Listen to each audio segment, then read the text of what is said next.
ये जो आप देख रहे हैं हथियारों का जखीरा, पिस्टल देख रहे हैं, रिवॉल्वर देख रहे हैं और अत्याधुनिक हथियार देख रहे हैं, इन हथियारों की पूजा हुई। ये हथियार राजा भैया के, राजा भैया ने आज शस्त्र पूजा की, हथियारों की पूजा की। अब राजा भैया ने क्या ऐसे ही शस्त्रों की पूजा की है? इसके पीछे क्या वजह है? बहुत से लोग कहते हैं, पिछले दिनों आपको याद होगा राजा भैया की पत्नी के साथ उनकी तस्वीर देख रहे हैं, उनकी पत्नी से तलाक का केस चल रहा है। राजा भैया की पत्नी ने पिछले दिनों राजा भैया के कुछ हथियारों की तस्वीरें ट्वीट की थी, वायरल की थी। उसके बाद बवाल हुआ कि क्या राजा भैया के पास इतने हथियार हैं। उनकी पत्नी ने कहा था कि राजा भैया के पास इतने हथियार हैं कि खतरनाक हथियार की तबाही आ सकती है। अब राजा भैया ने शस्त्र पूजा की। हर साल दशहरे पर राजा भैया अपने शस्त्रागार में रखे हथियारों की पूजा करते हैं, लेकिन इस बार उन्होंने अपने समर्थकों और कर्मचारियों के हथियारों की भी पूजा की है। दरअसल उनकी पत्नी भानवी सिंह ने 18 सितंबर को सोशल मीडिया पर एक वीडियो जारी किया था। उस वीडियो में उन्होंने आरोप लगाया था कि राजा भैया के पास अवैध हथियारों का जखीरा है। उनके पास कुछ ऐसे हथियार हैं जिनसे मास डिस्ट्रक्शन हो सकता है, यानी बड़ी तबाही। वीडियो सामने आने के बाद राजा भैया के सबसे करीबी माने जाने वाले अक्षय प्रताप ने कहा था, राजा भैया क्यों अवैध हथियार रखेंगे?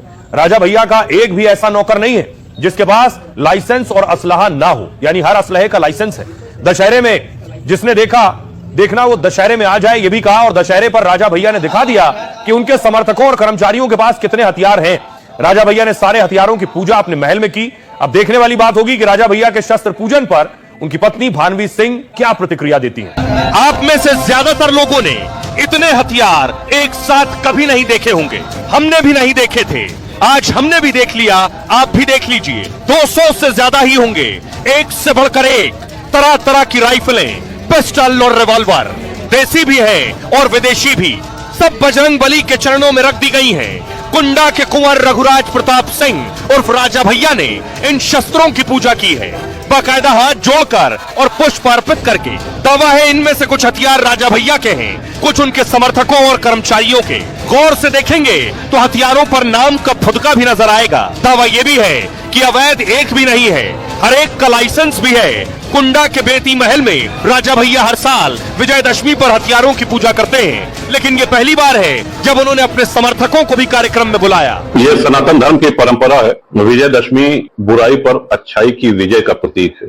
हम सभी लोग जानते हैं कि प्रभु राम ने आज रावण का वध किया था, तो हर घर में ये महापर्व मनाया जाता है।